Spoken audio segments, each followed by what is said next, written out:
taking her commodities to America.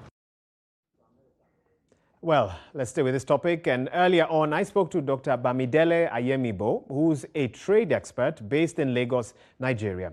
I began by asking him whether the African Growth Opportunity Act has achieved its goal of improving trade and investment between the U.S. and Africa. Definitely not. It's been 23 years, started in 2000, but definitely not. It has not lived up to expectation. I like to describe Agoa like giving a child without teeth a chicken lap to eat.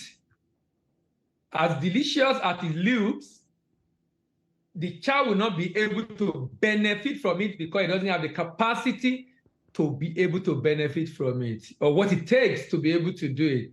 What is this teeth that you feel African countries lack to be able to fully take advantage of Agoa? The buyers under Agoa expect certain standard and quality of good that have to be shipped.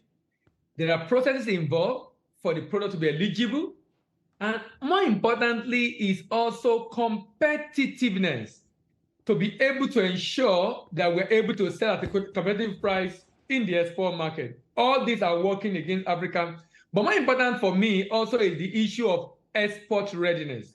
I think that's one area Africa have not really addressed, apart from the challenge of infrastructural deficit that has significantly affected the price. So let me give an example.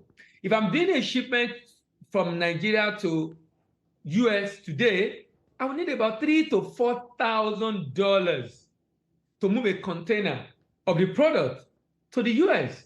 Now that's a big challenge because that's adding a lot to my cost. If you look at the requirements under Agoa, gross human rights violations, ongoing military coups are some of the reasons why some countries have been removed from being eligible for Agoa. But as for Mauritania, it is still debatable as to whether workers' rights have improved for them to be allowed back into Agoa. Is the U.S. being fair in its assessment of who deserves to be in Agoa and who doesn't?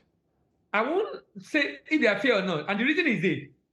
They have this unilateral agreement or law to help Africa, in quote. And to do that, they put criteria. And the criteria is to their benefit.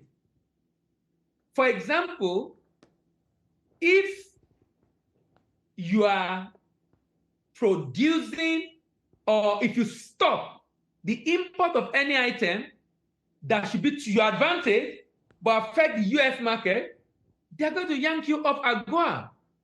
Why? Because they, in as much as they want to help Africa, not at their own expense. Should Agoa be extended by another 10 years? Should African countries lobby to have a say in some of those requirements so that the benefit is to both parties? Because, as you said, it now seems unilateral. That's the conversation we should be having. Whether they will agree is what I don't know, because they took the decision to put this law in place. But like you said, if we want us to benefit, we should have a say on how it should be run and other things around it. Exporting commodity is exporting job and importing poverty. So we should focus more on value add so we can get a lot of money from the export from Africa. Unlike what we are doing right now, in which we are doing so much export, but with little earning because we concentrate too much on commodity. West Africa supply 75% of cocoa in the world. Total market size of cocoa in the world is just about 10 billion, but chocolate market is 30 billion. So Netherlands, Switzerland, Germany, UK, US are making more money from the value chain of cocoa than the African countries cultivating cocoa. So we need to add value. A trade expert's take on that topic with Bamidele Ayemibo joining us on the program.